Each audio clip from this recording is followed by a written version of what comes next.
Radio Sucesos 101.7 FM presenta su noticiero Sucesos con Milton Pérez y Verónica Larrea. Un periodismo libre para una democracia plena.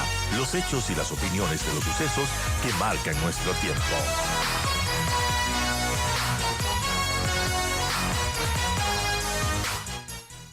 Por el tema del policía Olmedo y la sentencia que se produjo el día viernes anterior, y todo lo que esto ha cambiado, porque parecía que, como escuchaba en una entrevista ayer al policía Olmedo, existía la posibilidad de lo que pasó, pero es una posibilidad muy remota, demasiado remota.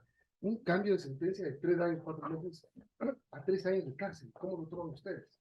Buenos días, Milton. Un saludo a todas las personas que nos escuchan a través de Sucesos. Sí, es un golpe duro. Realmente nosotros no esperábamos este escenario, aunque se tenía previsto que era uno de ellos, pero son cosas que suceden en estas democracias y con la administración de justicia, que realmente no creo que terminamos de entender que el uso progresivo y gradual de fuerza es del Estado, no es de los uniformados, y es la capacidad que tiene el Estado para enfrentar justamente estas olas de violencia.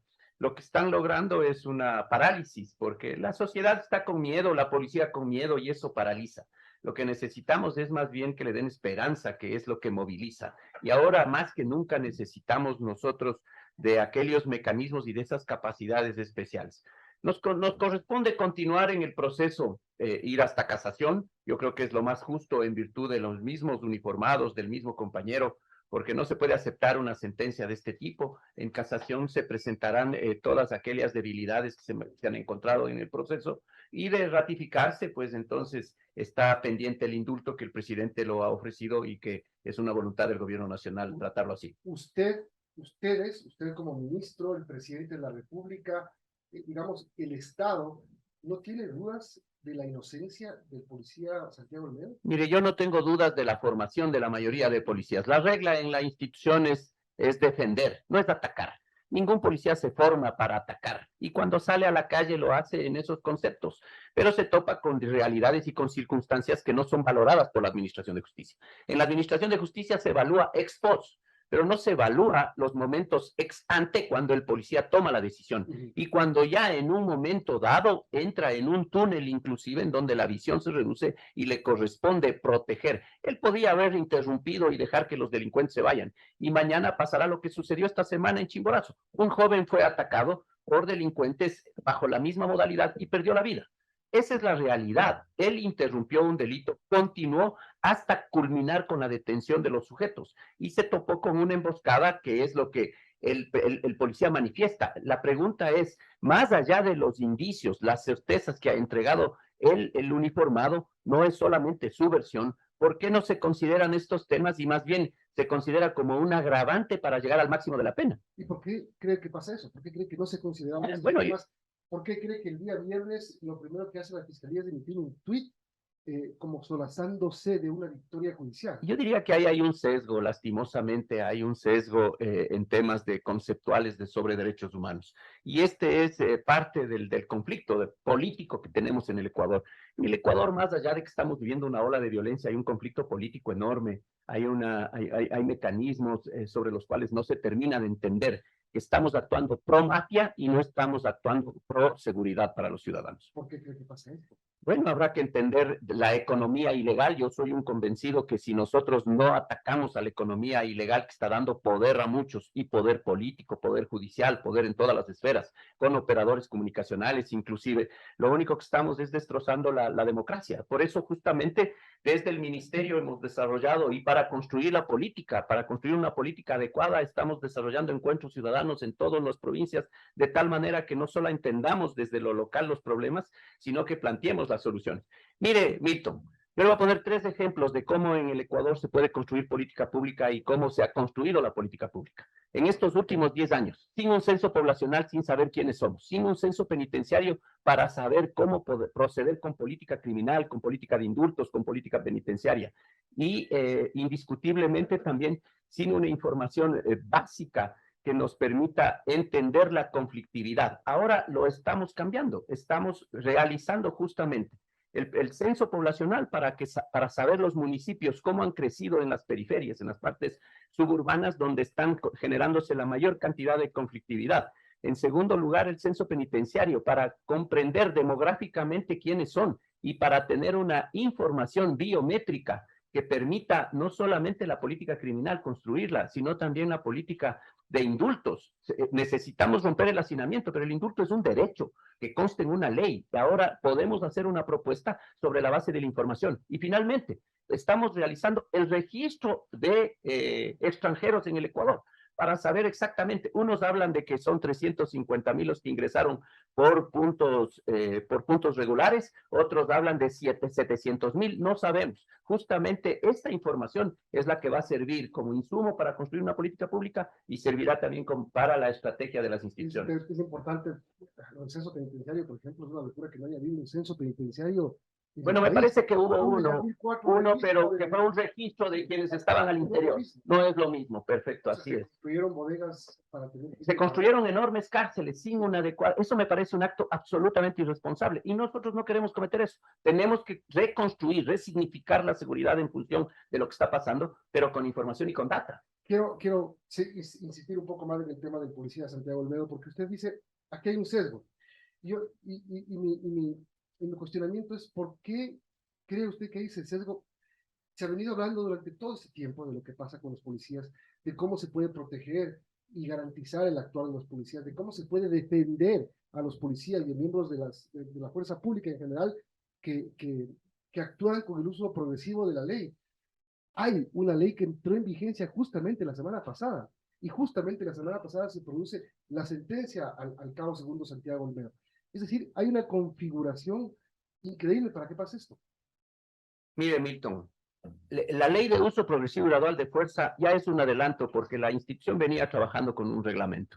Sin embargo, las objeciones que presentó el gobierno nacional a través de la Presidencia de la República eran fundamentales en sus dos aspectos. El primero, no se puede esperar que se materialice un hecho para que el uniformado pueda luego justificar el uso progresivo y gradual de fuerza. Ese mecanismo es el mecanismo que frena, que obstaculiza y que luego sirve en la administración de justicia para mirar ex post lo que sucedió.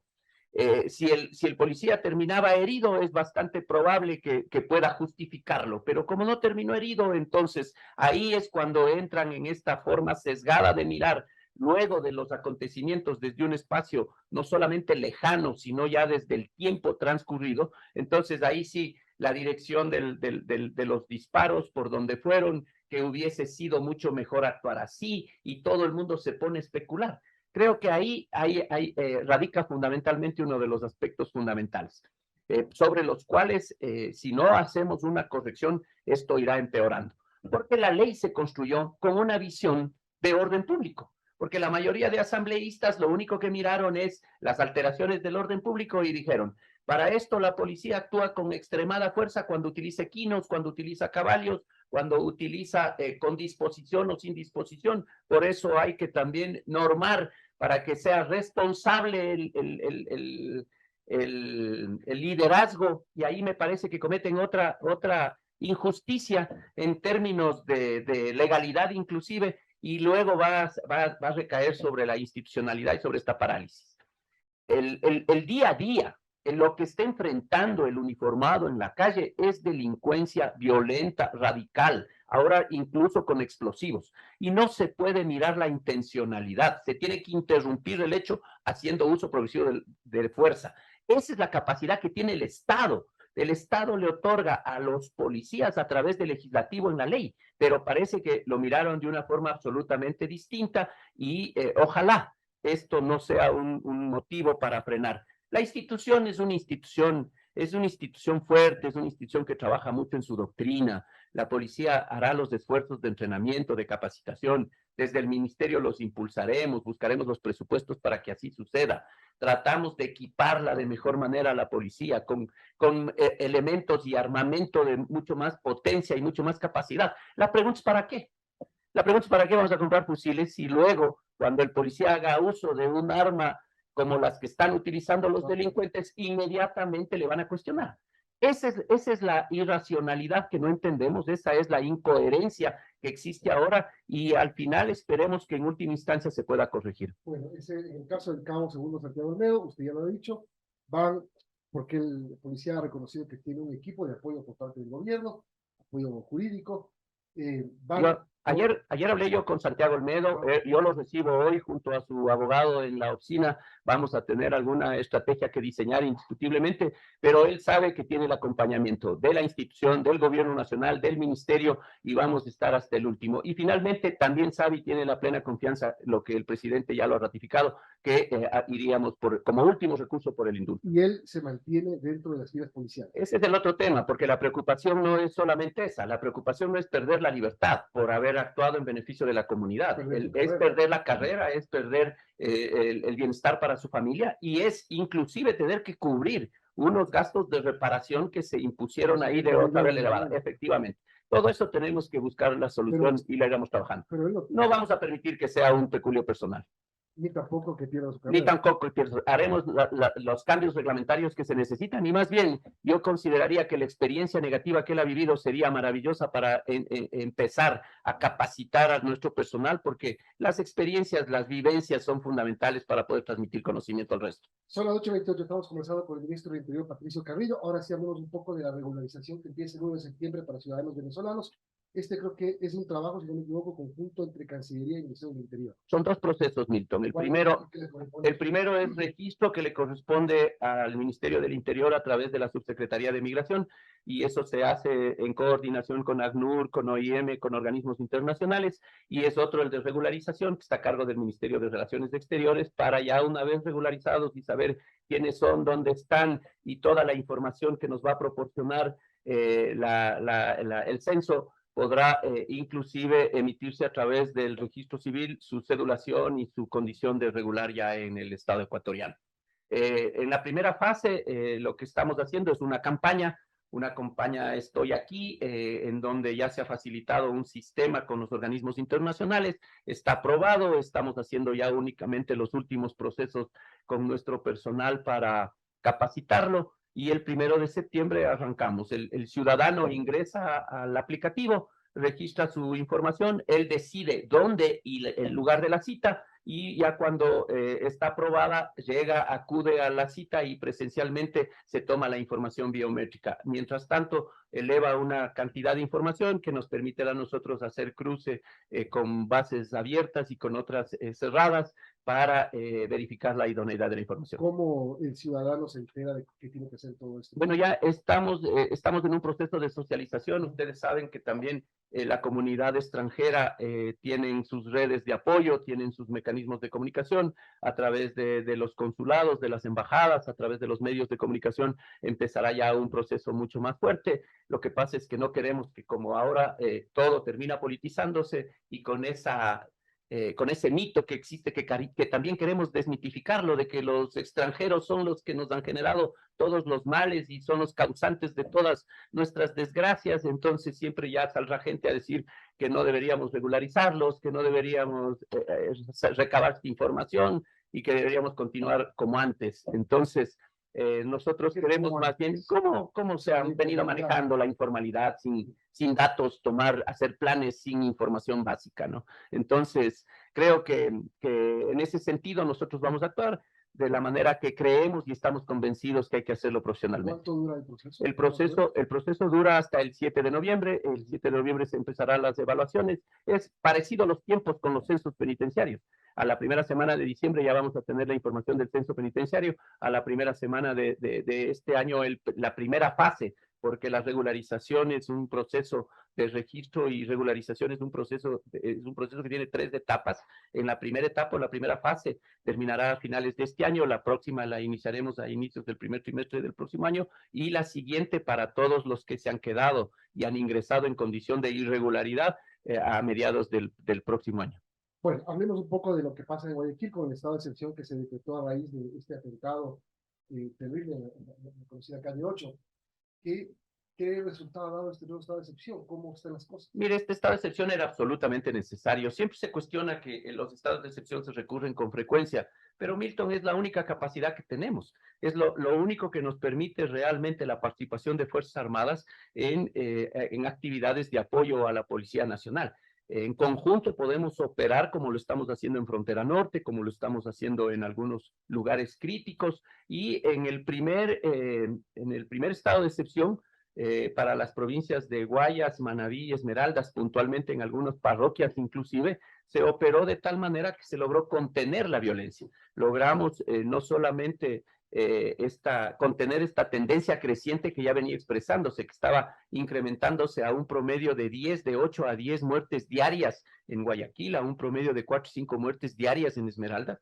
Ahora estamos en un promedio menor, no es que estemos contentos, pero indiscutiblemente se logra contener en la zona 8, en Esmeraldas y en Manabí, sí, y en Manabí. Se está conteniendo porque son los lugares y los focos donde más ha crecido la violencia. Y usted sabe que el mundo entero se mide, en los términos de inseguridad, se mide a partir de la tasa de homicidios. Entonces hay que controlar la tasa de homicidios. Y cuando desagregamos la tasa de homicidios, miramos geográficamente dónde está la concentración, miramos los medios, el control que hay que tener sobre las armas y el control fundamentalmente que hay que tener sobre la economía criminal, que es la motivación, que es lo que nos está llevando hacia esto.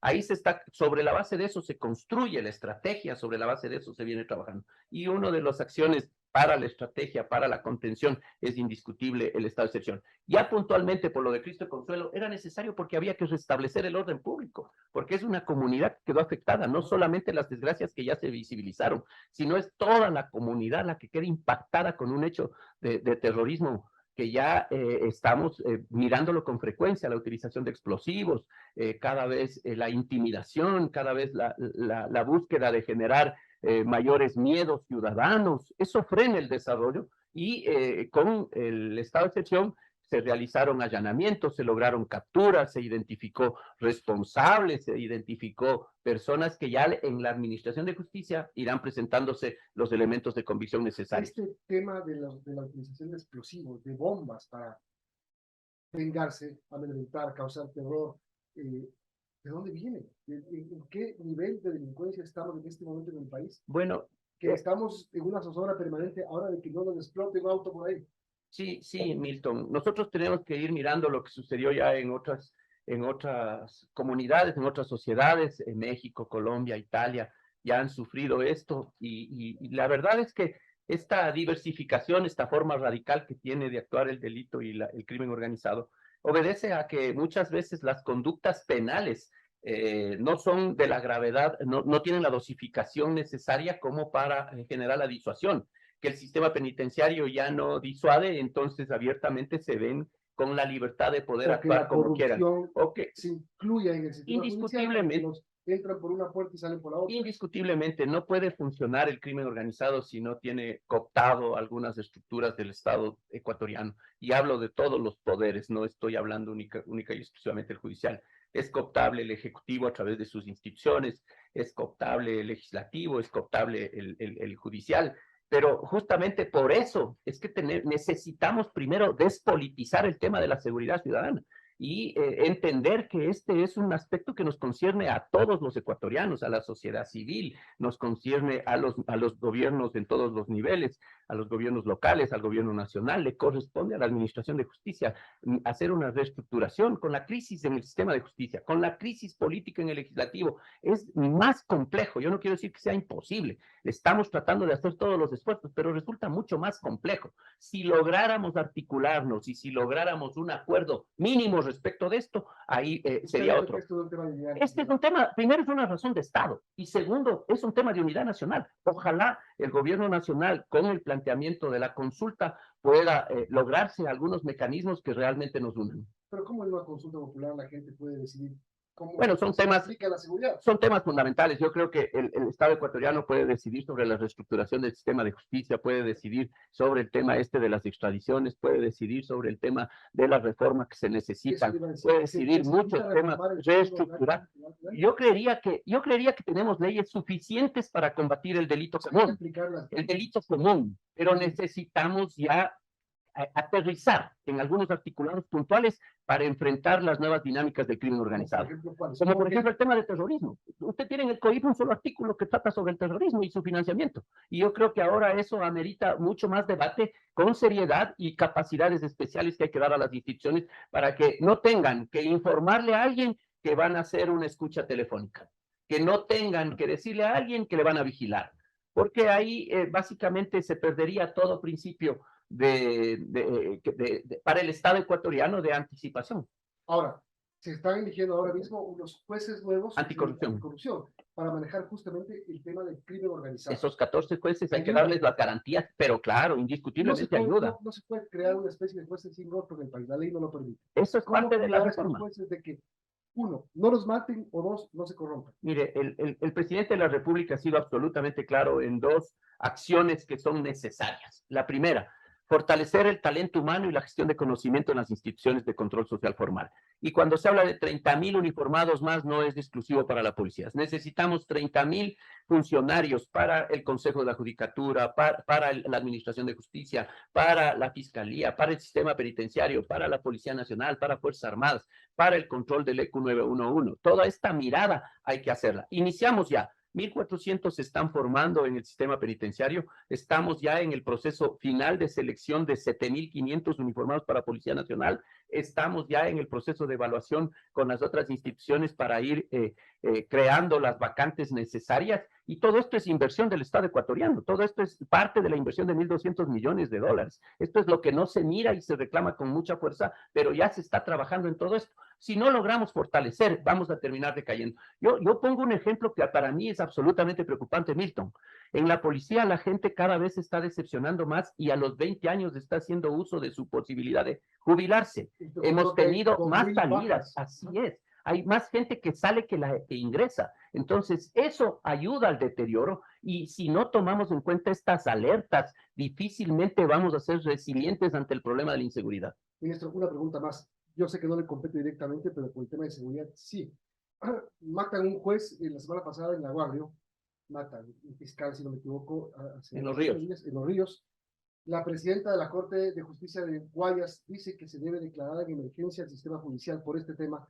El presidente de la Corte Nacional hace poco me acaba de decir que también que ha pedido al Consejo de la Judicatura. ¿Usted cree que amerita una declaratoria de emergencia en el tema judicial, en el sector judicial, por este tema? Estamos trabajando junto a ellos. Yo creo que amerita revisar los presupuestos. Por sobre todas las cosas, sentarnos realmente a debatir. Mire, están debatiéndose en unas mesas sobre todavía el subsidio a los combustibles. El subsidio a los combustibles es un presupuesto de $4,000 millones, Milton. Y el presupuesto de la seguridad, incluido de Fuerzas Armadas, Policía, y si a eso le incluiríamos el de Fiscalía y el Consejo de la Judicatura, no alcanza los 3,000 millones. Entonces, esas asimetrías son las que también necesitamos. ¿Es más importante continuar pagando subsidios o es más importante la política de bienestar en términos de salud, educación, seguridad y empleo? A eso, si no llegamos a un consenso, realmente se vuelve más complejo. Yo creo que es necesario en la Administración de Justicia que determinen una emergencia, pero los presupuestos, ¿de dónde se los obtienen?